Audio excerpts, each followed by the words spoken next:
Imagine a world where your deepest subconscious, your very dreams, could be a battleground, a canvas for unseen forces. For decades, whispers have persisted about a clandestine operation, a program so audacious it defies human comprehension. Tonight we delve into the chilling narrative of Project Nightfall and its alleged quest to invade our nocturnal minds. Our story begins with an unassuming individual, a woman named Eleanor Bance, whose life took an unsettling turn. Eleanor, a freelance journalist, started experiencing vivid, repetitive dreams, not nightmares, but disturbing program narratives. These weren't typical dreams, they were strangely coherent, almost instructional, like subliminal messages on repeat. A recurring image, a desolate lighthouse, its beams sweeping across a churning dark ocean, beckoning her towards something unknown. She started sketching these dreams, filling notebooks with the strange symbols and landscapes that haunted her sleep. The feeling wasn't fear, but an unnerving sense of obligation, as if her dreams held a mission she couldn't remember. One morning she awoke with a name echoing in her mind, Project Nightfall, a name she had never encountered before. Driven by a journalist's instinct and a growing unease, Eleanor began to search for any mention of this peculiar project. Initial searches yielded nothing, a complete blackout. It was as if the name had been scrubbed from existence. But the dreams persisted, growing more intense, more directive, urging her towards a specific remote coastal location. Could her subconscious be an unwitting receiver? Was she being targeted? Or was this merely a vivid, elaborate delusion? The chilling question began to form. Were her dreams truly her own, or had they been carefully, covertly compromised? Eleanor's investigation led her down a rabbit hole of forgotten history to hushed tales from the mid-20th century. She uncovered fragmented reports of unexplained sleep disorders and vivid, shared dreams among a small, isolated community. These instances brushed off as mass hysteria, occurred near military installations during a period of intense Cold War paranoia. One particular case stood out. A local doctor, Dr. Elias Thorne, and meticulously documented his patients' bizarre nocturnal experiences. His journals, meticulously preserved by his estranged granddaughter, hinted at a pattern, a strange commonality in their dream narratives. The patients consistently dreamed of a particular symbol, a stylized geometric raven, always present, always observing. Dr. Thorne's notes became increasingly frantic, expressing a growing fear that something external was influencing their minds. He documented specific instructions, almost commands, that patients reported receiving within their dreams, prompting unusual behaviors. Then abruptly, Dr. Thorne vanished. His disappearance ruled a suicide, but no body was ever found. His granddaughter, now elderly, confided in Eleanor. She believed Thorne had stumbled upon a dangerous government secret. She handed Eleanor a single cryptic photograph, a faded image of a building near the coast, remarkably similar to Eleanor's dream lighthouse location. On the back, a hastily scrawled note, Nightfall, that watches sleep. The connection was undeniable, chilling. The symbol, the location, the name, everything converged, linking Eleanor's contemporary nightmares to a historical conspiracy. Could Project Nightfall be a long-dormant program now resurfacing, using the very methods Thorne had discovered? The past had spoken. Now Eleanor needed to understand the science, the terrifying how behind this dream invasion. The trail led Eleanor to the shadowy realm of early neuroscience, specifically controversial studies into sleep and consciousness. During the Cold War, governments globally poured vast resources into mind control research, believing dreams held untapped potential. Project Nightfall, Eleanor discovered, was allegedly an offshoot of such programs, focusing specifically on oniric manipulation. She unearthed declassified documents detailing experiments using low-frequency sound waves and subliminal visual stimuli during sleep.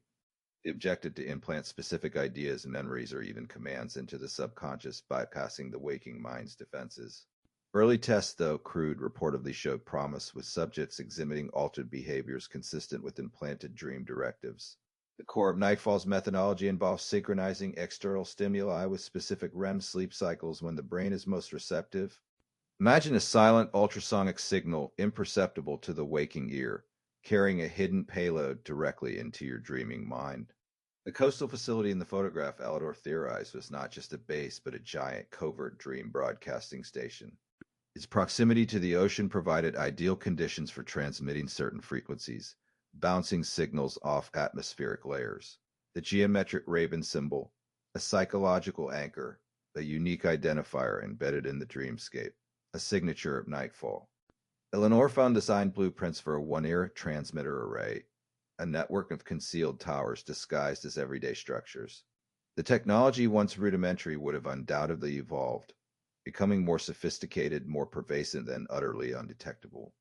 The chilling realization, if the technology existed and the will to use it, who's to say it ever truly stopped? Project Nightfall wasn't just a rumor, it was a scientifically plausible, ethically monstrous endeavor now resurfacing in Eleanor's own mind.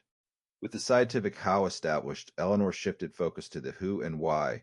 The scope broadened, revealing a sinister government agenda.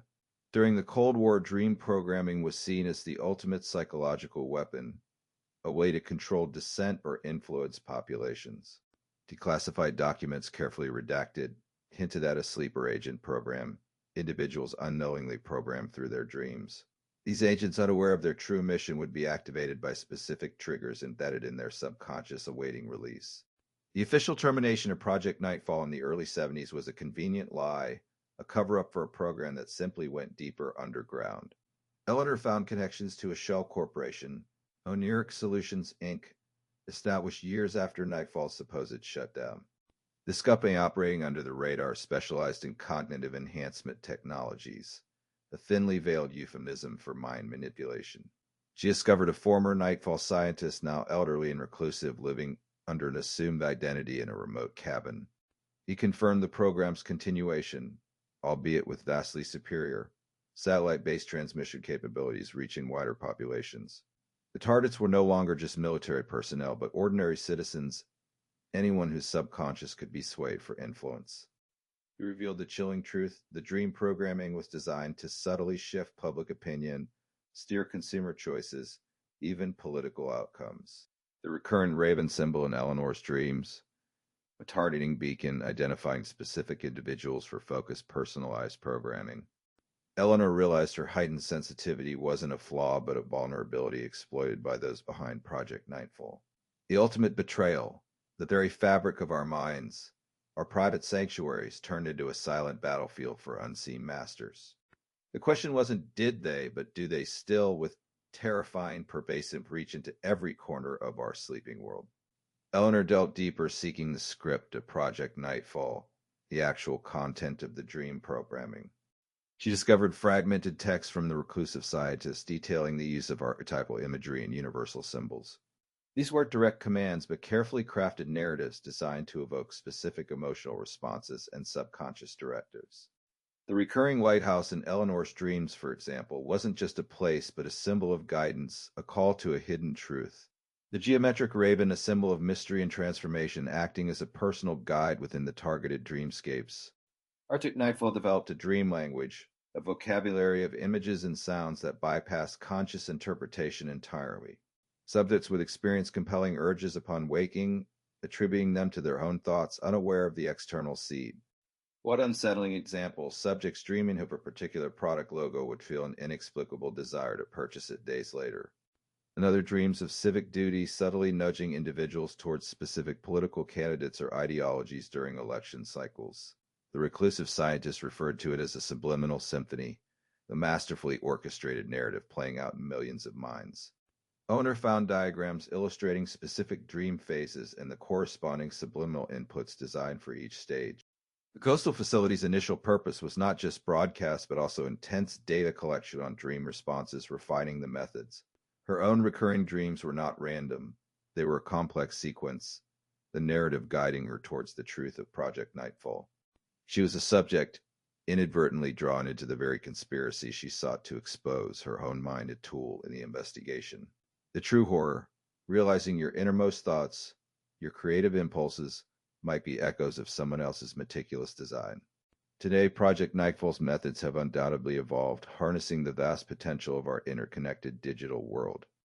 Eleanor explored the modern implications, connecting the dots to pervasive digital devices, always listening, always present. Smart home devices, smart speakers, even our gaming consoles are equipped with microphones and speakers, perfect for silent transmission. Imagine a low-frequency audio signal embedded within white noise delivered through your headphones while you sleep. Subliminal flicker rates on screens, barely perceptible, implanting visual cues as we drift off while watching late-night content. Online algorithms already curate our waking reality. What if they now extend their influence into our unconscious worlds? Eleanor discovered forums where users reported eerily similar, highly specific dream themes often tied to recent online searches. The raven symbol, once a physical design, now manifests as a digital watermark, an encrypted signature within the dream data. The coastal facility's function has likely evolved, perhaps becoming a data hub, analyzing collective dream trends for refined targeting. Project Nightfall could be running a global, ongoing psychological experiment with billions of unwitting participants. The ultimate goal, not just to influence, but to predict and preempt human behavior by subtly shaping our innermost desires. Eleanor's dreams became her personal battlefield where she fought against the subtle digital intrusions, striving for mental autonomy.